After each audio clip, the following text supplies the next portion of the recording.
actually another section we're going to be considering a very important topic, especially one that has to do with our daily life, the challenge for which most persons are actually facing even at the moment.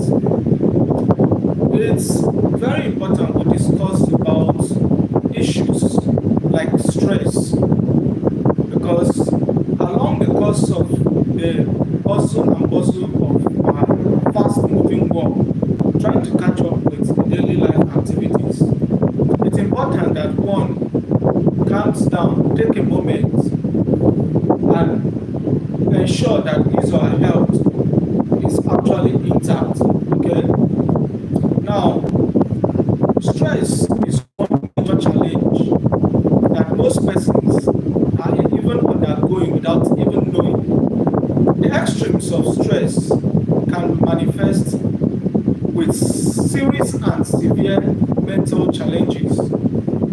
So it's very important we talk about it. And it's important for us to note that the extreme of stress manifests to symptoms which are interchangeably used.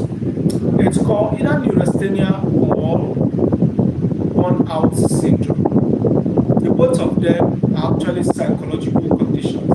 Thank you so much, Blessing. Thank you so much for having me on this live stream. So the both are actually psychological challenges. And it's important that we are actually mindful how we go about our daily activities, give ourselves sufficient time to calm down, relax our mental health, relax our physical body, and then look for other ways where we can get additional therapies. Alright? So on today's discussion, I'm majorly going to concentrate on burnout syndrome. But we can't talk about burnout syndrome without understanding what exactly it is, and without touching areas such as stress and neurasthenia.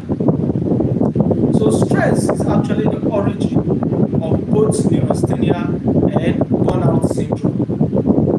Stress is one condition that almost everyone is mentioning here or there.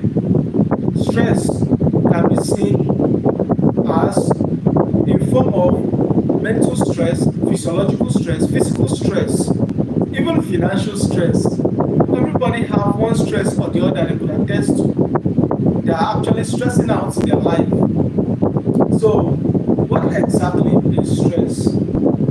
According to McGrath in 1970, McGrath says that stress is a view, or stress can be viewed or seen as an imbalance between a person's perception of demands made on him and his capability to manage that demand. So there is a demand placed on the individual. His psychological capability to manage that stress, that imbalance between both the stress and his ability is called stress. That demand placed on him, the imbalance between his ability to manage that stressor, that demand placed on him, and his capability is called stress, according to McGrath in 1970. On the other hand, we could also see stress as being defined as a state of physical, mental, and emotional factor that causes bodily and mental tension. Whenever you encounter an emotional tension, physical tension, or you are undergoing a psychological tension, we call that stress. Any factor that is responsible for causing that emotional tension, physical tension, and psychological tension can be regarded as a stressor. The experience of stress is as a result of a perceived imbalance between the environmental demands and coping with this inability. There is therefore no mistake that environmental demand and the coping ability of an individual could be at a state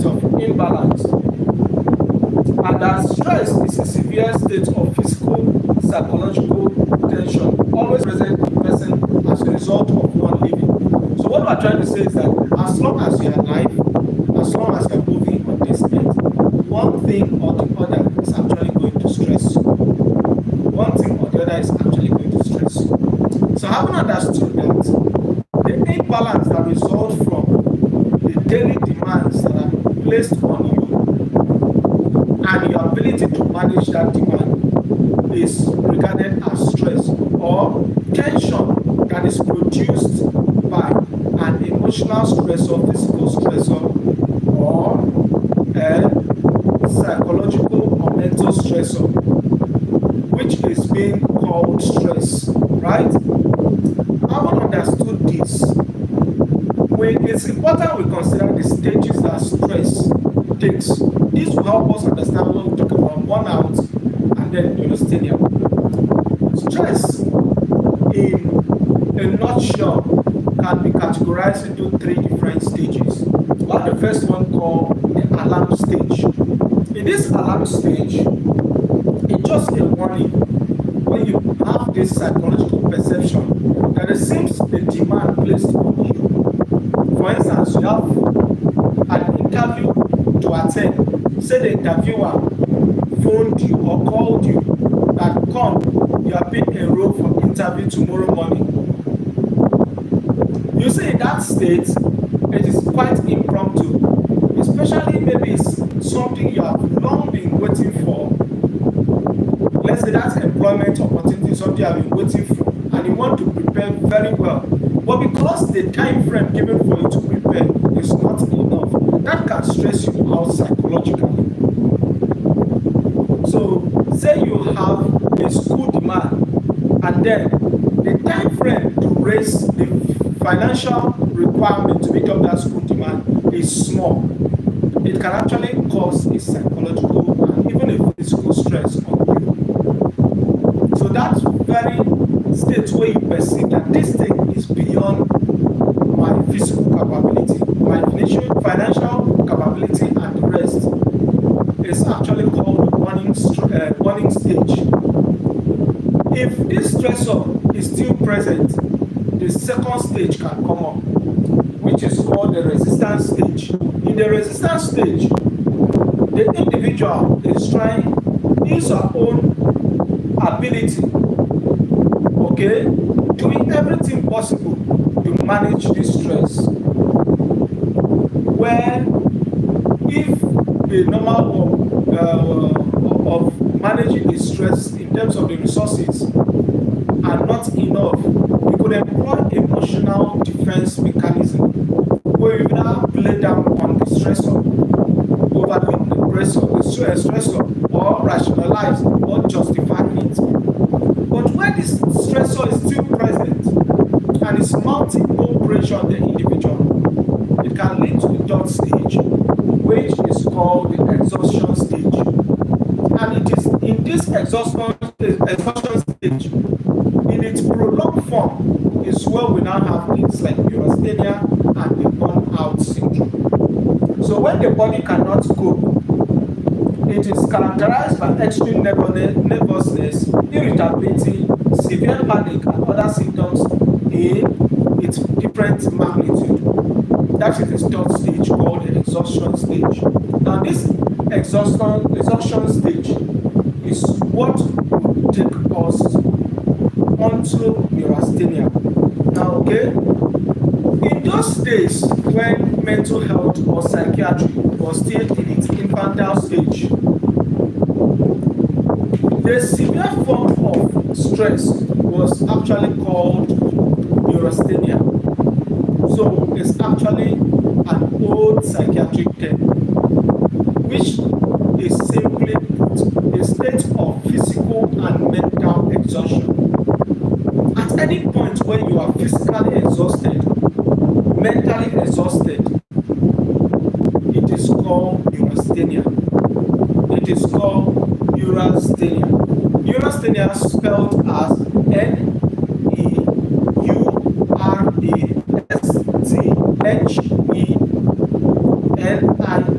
Neurasthenia. So it's a state of physical and mental exhaustion. That will lead us to another definition.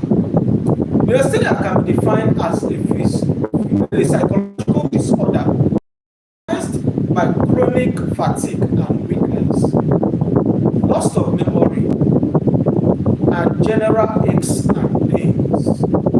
It is equally referred to as neurotic disorder characterized by physical and mental exhaustion, experienced by people mostly around the ages of 20 to 55 years. That's neurasthenia for us. Alright? So a state of neurotic disorder which is characterized by physical and mental exhaustion is called neurasthenia. Now, neurasthenia can result from a prolonged frustration, prolonged hopelessness. The different classism for the lower class, you would have people trying to meet up with demands, and because they can't meet up with these demands, they have inferiority complex, they become over dependent and so on. So this can lead to neurasthenia. Why for the upper class? Because they want to defend the name. They will do everything possible, even things. They point where their body or their psychological capability or mindset is telling them that, say, this point is beyond what I can handle. They still strive to do everything possible to sustain their class. This can lead to neurasthenia. And then the feeling of rejection can also lead to neurasthenia. The lower self-esteem or reduced self-esteem. The sense of worthlessness leads to neurasthenia. High stress occupation can lead to neurasthenia. So, for instance, people who work in banking sector who have a lot of targets to cover, they are mostly prone to neurasthenia. And then, when there is energy depletion too, any exercise or work that depletes the glucose level will lead to neurasthenia. Mind you, what's neurasthenia, as we earlier said, a state of physical and mental exhaustion. And then the narcotic drug use, people who use narcotics can also come down with neurasthenia. Sex could lead to neurasthenia. Exercise in a severe form, as I said earlier. Reading. Now, this is mostly found for persons preparing for examination, especially final qualifying examinations. Those persons, because of the pressure mounted on them to do everything possible to come out with the best result, they can have mental and physical exhaustion. Also, hunger leads to neurasthenia. We know that the body system needs glucose at a certain level to be able to function normally. So when there is prolonged level of hunger, it can deplete the glucose level, hence leading to physical and mental exhaustion. Having understood neurasthenia, it's important we go to burnout syndrome. Alright? Now, what is burnout syndrome? Burnout syndrome is actually a state of emotional, mental, and physical exhaustion caused by prolonged stress and overwork.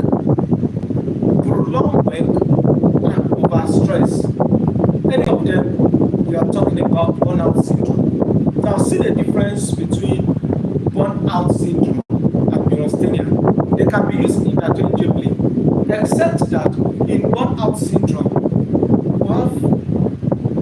it is a state where both emotionally, mentally, and physically are exhausted. Whereas in neurasthenia, we're talking about physical exhaustion and mental exhaustion.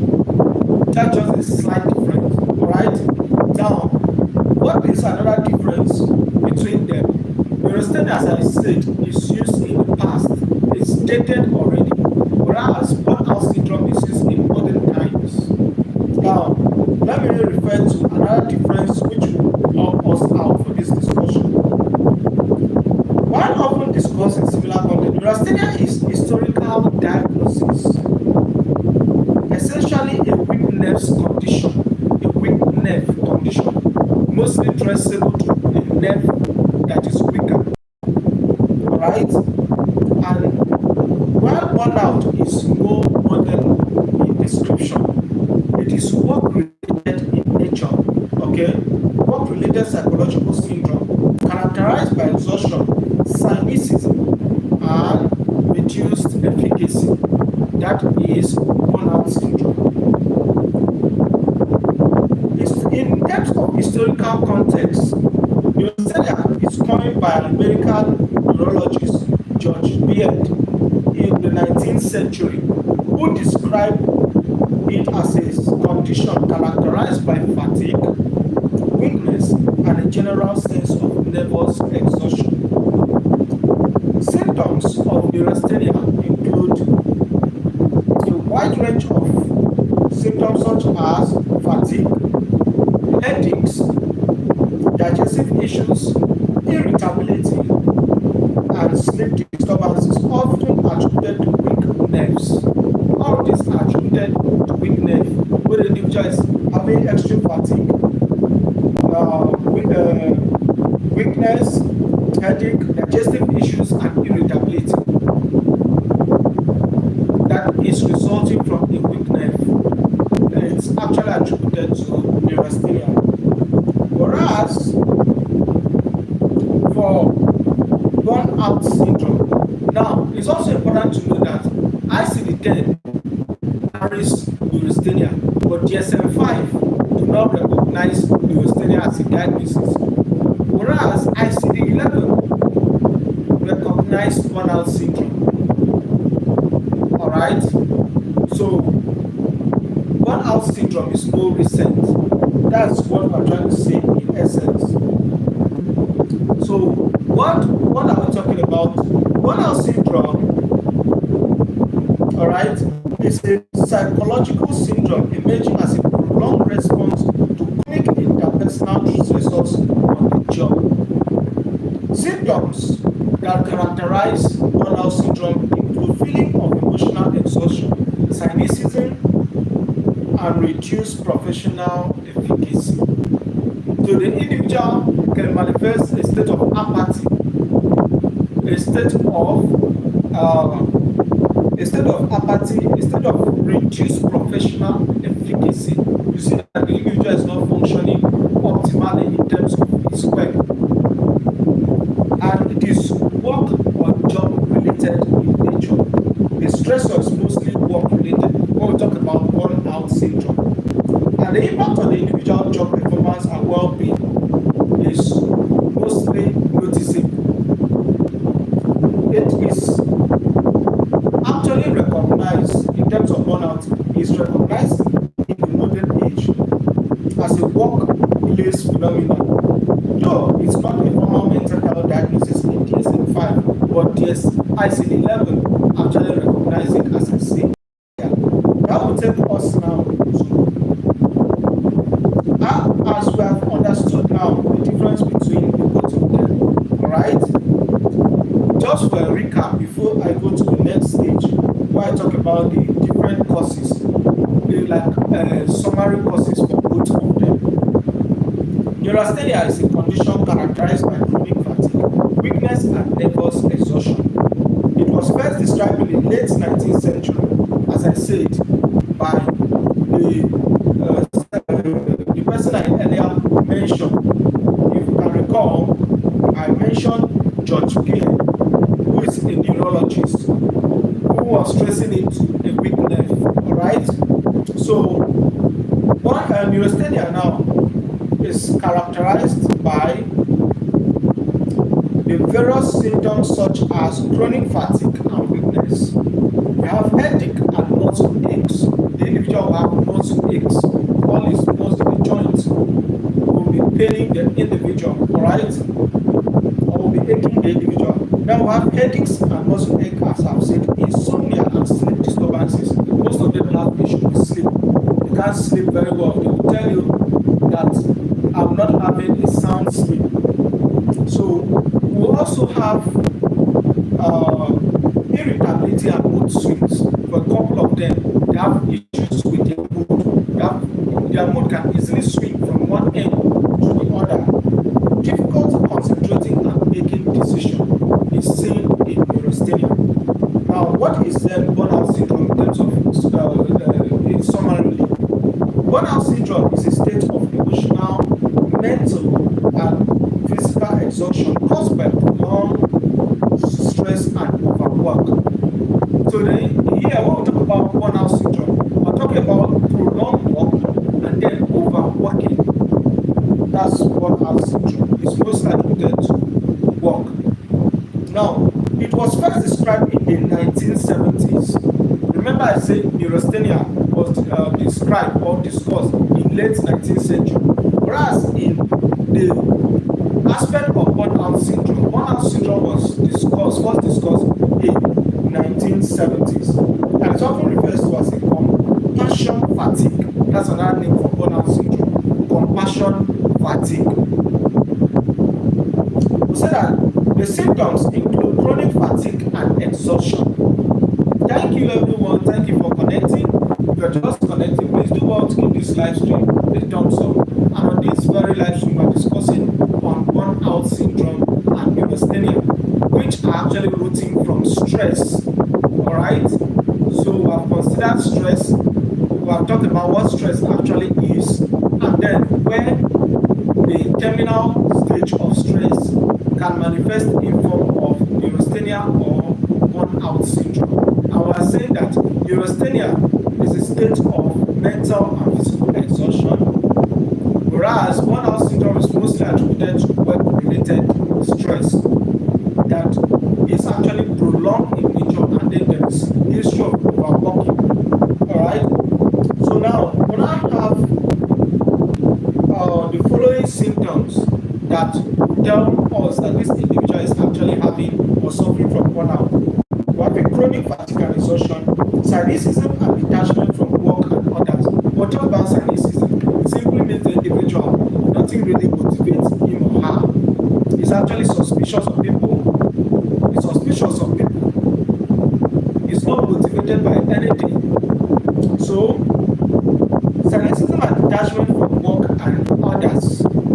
Reduced productivity and performance. You see that the individual productivity has reduced. His level of input have also reduced. And then we have increased absenteeism and tardism. So the individual would start having issues with absenteeism to their job. And then their work is scattered in nature or tarded in nature. Then there will be a physical symptoms such as headaches and stomach problems. Alright? So that is burnout syndrome. What are the causes, general causes for both neurasthenia and burnout? A prolonged stress and overwork would lead an individual to burnout or neurasthenia. Lack of control and autonomy can also lead to that. When you can't control yourself, you can't know the point where you should say no. There are persons that don't have the willpower or they lack the willpower to say no to certain things. To know the point where their body system have come to a standstill. So when there's lack of control and autonomy, can lead to neurasthenia or burnout.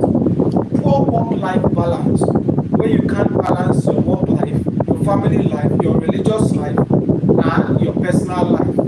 It can lead to burnout. Okay, I'm talking about that. Unclear expectation and conflicting demands, where you have not well understood the demands that are placed on you, the boundaries, and then what to expect at the end. It can lead to burnout. When you are stressed, as I said, for instance, an individual expecting an interview, and then the interviewer did not call up the one, not until the night very too short. It's quite impromptu. It can lead some people into burnout as a result of this psychological stress placed on him or her, or someone that is about to be vacated from an accommodation. There is no hope for anybody from anywhere. Psychologically, that individual can be stressed. So that could lead to burnout. Now, we also have lack of social support and resources. I've already explained this over and over. When there's lack of support, poor support and resources, it can lead to burnout or neurasthenia. Personality traits such as perfectionism and type A personality. So individuals that have that overdependency, they can't function very well. They depend on other person. They can't take full charge over a particular task that's given to them. They feel they are incapable. They feel they are not, maybe you give them a responsibility to undertake. They are not experienced enough. They are not capable to handle it. It can lead them to a burnout or neurasthenia, which is a state of mental, emotional, and physical exhaustion. And then people who are actually in the upper class, because they want to maintain their name, their reputation, they want to do everything possible. And the people who are actually that everything they do must be perfect. Super excellence personality. These persons can suffer from burnout or neurasthenia. That will take us to the next discussion, which has to do with the different clinical features for us to check out and know that the individual is suffering from either neurasthenia or burnout. The individual suffer, you see manifest anxiety, tension, that physical tension. You see anxiety, you're very anxious. The individual will have panic disorder for some person. You will see them having palpitations. Some would go into alcoholism just to cover up, just to help them calm down. And then some people will suffer from depression for a couple of them. And some have hyperventilation, excessive sweating, flushes. And then some persons can have compulsive overeating. Some persons can have maternity blues or puerperal psychosis. That can actually result in burnout. Please, a moment, just a moment, please. Just a moment. Just a moment, please.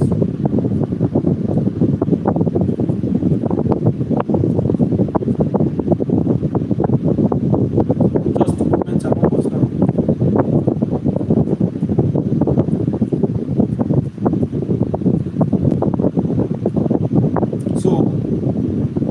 So as we're saying, some persons can have puerperal depression too.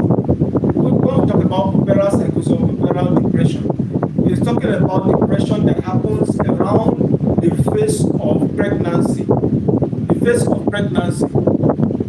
That's what we talk about, puerperal psychosis or puerperal depression.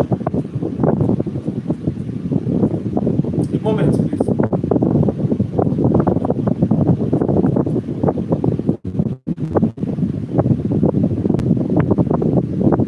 Then the next one we'll talk about is headaches. A couple of persons who have severe headache, pounding headache, constant headache. Then we have tremors for some persons. They will have tremors, you see them jittery. And then for some persons they have insomnia, which has to do with poor sleep or lack of sleep. Then some people will have hypertension, their BP level will rise. Some people will have palpitation, as I said earlier. Some person can have heart attacks. Some could have cough and bronchospasm. Some persons could have asthma attack. Some could have poor appetite. Depending on the case, some could either overeat or some actually have poor appetite. The couple will have indigestion, and then others could have constipation. Some could have peptic ulcer manifested because of the hypercirculation of the adrenal hormones or stress hormones. It can lead to ulcer for some persons. And then some men can have irritable bowel syndrome, which is still as a result of hyper secretion of stress hormones that or adrenaline that causes almost all the systems of the body to be hyperactive and hyperfunctioning. Then some persons can have loss of libido or increased libido. Some persons can have urgency of erection where they feel like emptying their bowel, they feel like they are pressed almost every second. And then some persons can have frequency of erection. Some can have urgency or the difference between urgency and frequency is that frequency, the number of times is increased. While urgency, they want to urinate immediately. If they don't, they can urinate on themselves. So some person can have the diabetic mellitus or cancers. Here we're talking about that their sugar level can be increased, can shoot up. That will now take us, having understood the causes and the various signs and symptoms, that will take us to diagnosis of stress, burnout syndrome, and neurasthenia. As we have said, if you understand the causes of stress, which I've earlier discussed on, the various signs and symptoms, as earlier mentioned, you will tell when an individual is actually undergoing stress. So when you are seeing the individual jittery, having urgency in terms of the need to immediately empty the urinary bladder. For some persons can have constipation, for some persons you can see them suffering from diarrhea, some men can have palpitation, panic attacks, severe panic attack. That is telling you that one form or the other of stress is actually stressing this individual, is pressurizing this individual. So lab tests can also be done to check if it is as a result of infections or as a result of hypersecretion of these stress hormones. And then psychological testing, just to check out if there are psychological factors that are stressing out this individual or unmet demands. So we have understood that. It will also take us to the next discussion, line of discussion, where we talk about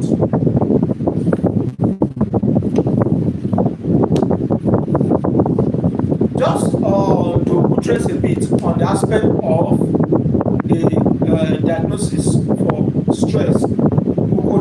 You can also diagnose, as I've said, based on the factor that causes the stress. So if it is excessive heat in the environment, you know that all you have to do is to either step down the temperature and so on. If it is low temperature, is to step up.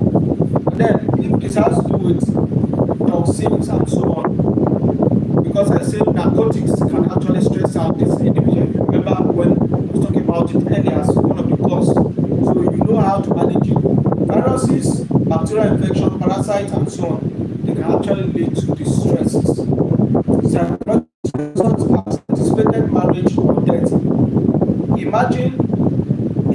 Imaginary events, intense emotional involvement, anxiety, and other unpleasant feelings, distortion of body images, threats to self-concept, rejection by or separation from loved ones, role changes, memory of past negative experiences, actual or perceived failure can actually be checked for. If you check out these factors, it will let you understand, it will immediately help you to understand that this individual is actually undergoing stress. Physiological factors such as disease process, surgery, immobilization, mechanical trauma, fever, organ hypo or hyperfunction or pain. If you check and then there is history of surgeries, can stress this individual out. Immobilization, the individual can't carry out what the daily activities that he or she would have done almost immediately. It can stress the individual psychologically out. Alright? Then developmental factors, people who are from a rigid home, people childhood traumas. People who have adolescent, in fact, the adolescent stage itself, because of the increased expectation and experimentation of the various hormones, because there's climax of hormonal changes during adolescent age, they can expose an individual to stressors or to stress. Adulthood, in terms of the responsibility of the individual, marriages, child rearing, retirement, and menopause. If you check out for all these developmental issues, it will help you understand what is the factor responsible for this stress and how to manage it. Socio-cultural factors such as employment, cultural demands, economic worries, social class, job pressure, child rearing practices, redefinition of sex roles, and so on will help you understand if the individual is undergoing what form of stress, which is a result of social cultural factors, right? And then environmental factors such as air and water pollution, overcrowding. Overcrowding can lead to stress where you are competing for one, oxygen, and then space. It can lead to stress. And then the lack of housing too can stress an individual out. Imagine staying in a house where the roof is leaking. That is already a stress on its own. Then disasters, war, crime, traumatized experiences can lead to stress. As the name implies, you know that in such circumstance or atmosphere, the individual will be stressed out, hence resulting to neurasthenia and burnout. So we now have the next aspect to look into, which has to do with management of both neurasthenia and then burnout syndrome. Now, I will make another video, or I'll come up to discuss the different stages. Burnout have stages, alright? They have stages, just as I've mentioned in stress. The alarm stage, which is the warning stage, and then the resistance stage. In fact, some people classify it to psychological stage, the physical stage, and so on. So we will now have the exhaustion stage and so on, alright? So I will make a separate discussion for that. What are the general management for both neurasthenia and burnout? The management of neurasthenia is multifaceted, likewise that of burnout, and it is also individualized and multifaceted in nature. So we have multifaceted approaches to the management of neurasthenia and burnout. You can manage it in terms of the different causes that are responsible, right? Now, the care that is rendered is individualized in nature. So, what could be responsible for the stressor, or what could be the stress of one individual may not be the same stressor for the next individual. So, it is actually individualized. And then while individualized approach are concerned with considering the age, the symptom, this is what the individualized concept for managing neurasthenia and burnout looks forward to. You consider the age of the individual, the symptom, the lifestyle, and past medical history of each patient. The care given to any particular patient will therefore depend on their diagnostic assessment of the patient. They are best managed as outpatient for neurasthenia. Only in severe cases such as burnout would there be need for inpatient management. Most of them are managed in outpatient clinics. Alright? And then there is need for prompt diagnosis and treatment to enhance a better outcome or chances of symptoms management. So, the different phases, you could actually explore the various approaches, which I will also be listing here. We have counseling and cognitive behavioral therapy for some individual. There will be need for counseling, talk therapy, right? For the individual to be well managed. There will be need to which you need to see how to talk with the individual. If it is a result of, let's say, there is a prolonged marriage expectation for this individual, which several relationships have failed, to be able to talk to the individual to see the other parts, other aspects of life, alright? So the person should be made to gain an insight and have an understanding of his or her problem, and then learn more of effective coping skills to deal with the disorder, and then achieve enough self-confidence and encourage to stop feeling sorry for his or herself. That's the target of cognitive behavioral therapy and counseling for this individual. Alright? Now, the other aspect has to do with physical care or self-care. So you can prioritize your rest, you can make time for relaxation, you can also make time for rejuvenation. There is one thing people don't know, which has to do with the difference between rest and sleep. Rest does not necessarily mean you close your eye and you are semi-conscious. Rest can be in form of you just sitting down in a cool and calm environment, even doing what you love, your pleasure, your hobby, as at that point, could be seen as a form of rest. In terms of conventional therapy, right? Rest can also be a form of meditation, all right? Now, this will help you recuperate. For some person, you may need to take leave, annual leave, sick leave, time for bed rest, and so on, just to help you rejuvenate. All right. So there will be need for balanced diet. There will be need for high-calorie meals or diets, not just balanced diet or high calorie. Remember that burnout and neurasthenia has to do with physical, emotional, and mental exhaustion, which is a result of depletion of glucose level. So there will be need for vitamin D supplements and vitamin C for tissue repair, even vitamin B6 for nervous repairs. And then effort should be made to make sure the patient have enough sleep and rest, as I've said. And then boundary setting is another aspect to look into.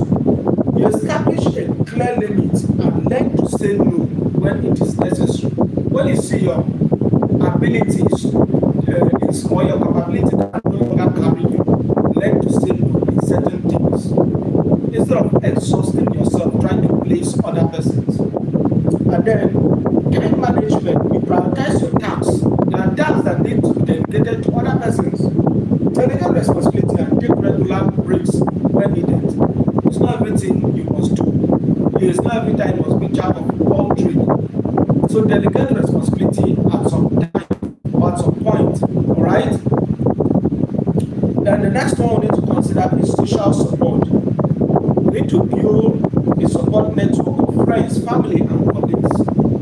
Do you know that most stresses or most stressor that stresses us out is a result of we not having a good support network? You don't have friends. When you don't have friends, people you can reach out to, they can lead you to this what we're talking about.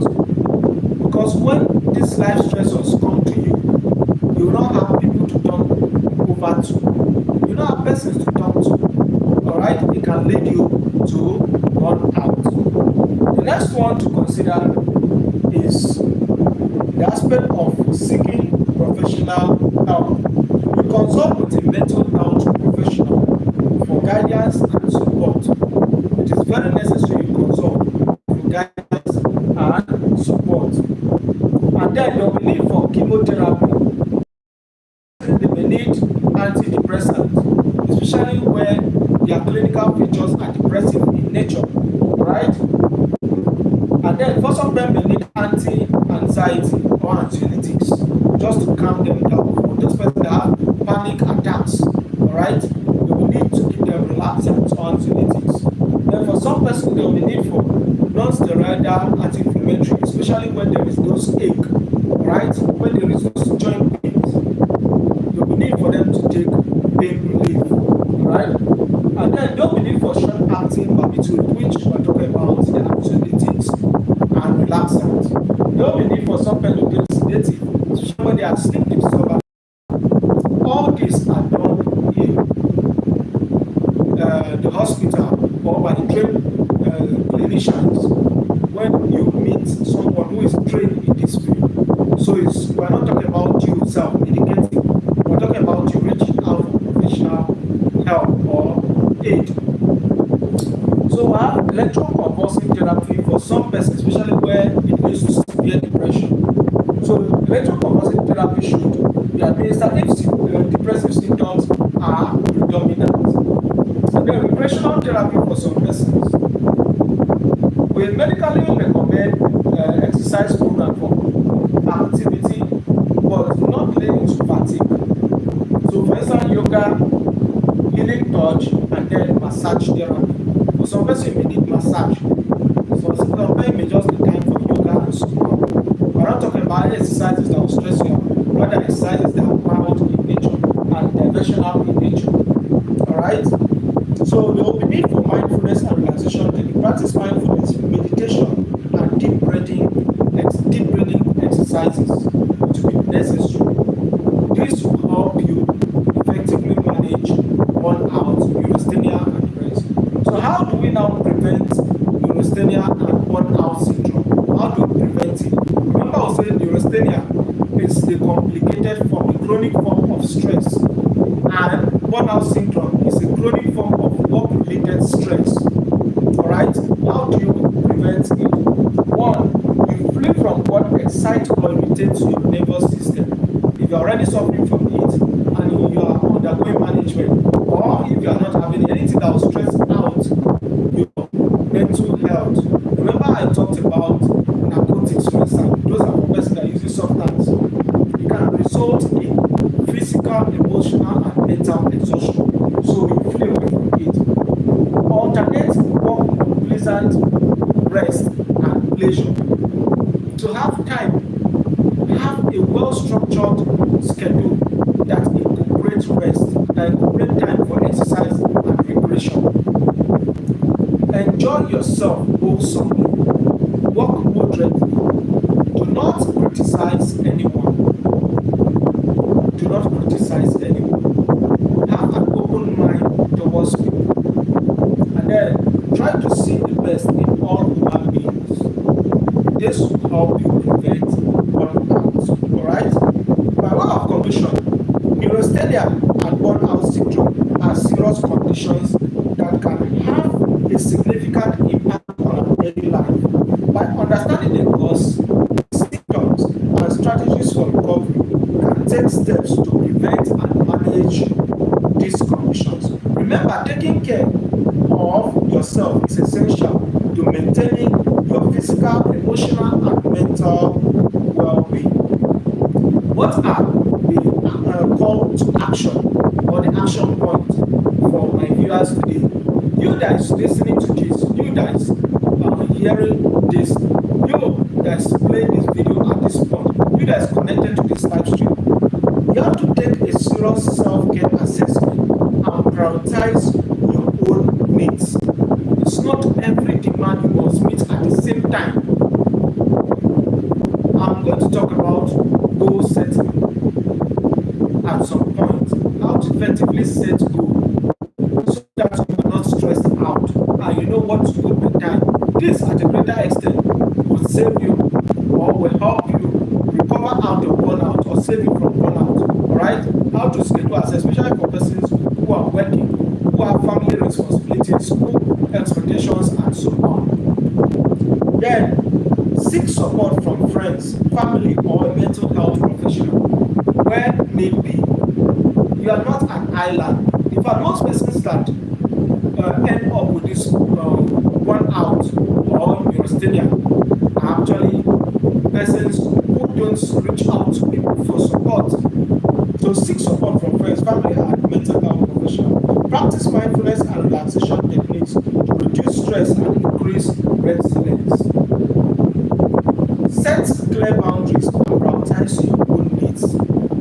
set clear boundaries.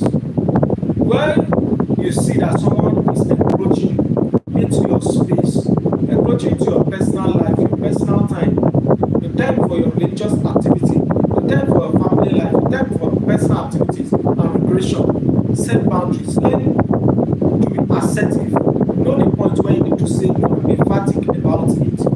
Right? Thank you for joining me in this discussion tonight, and I hope this talk has provided valuable insights into neurasthenia and burnout syndrome to you that is listening. And I want to appreciate everyone that has been here right from the beginning to this point. I want to especially appreciate Blessing who has been here and every other person that have also been here and given this live stream a thumbs up. I want to also appreciate those that will be sharing this live stream, those that will be commenting. And then when you have any question, please drop in the comment box, and then we're going to have time to respond to those comments. I look forward to that moment when this particular channel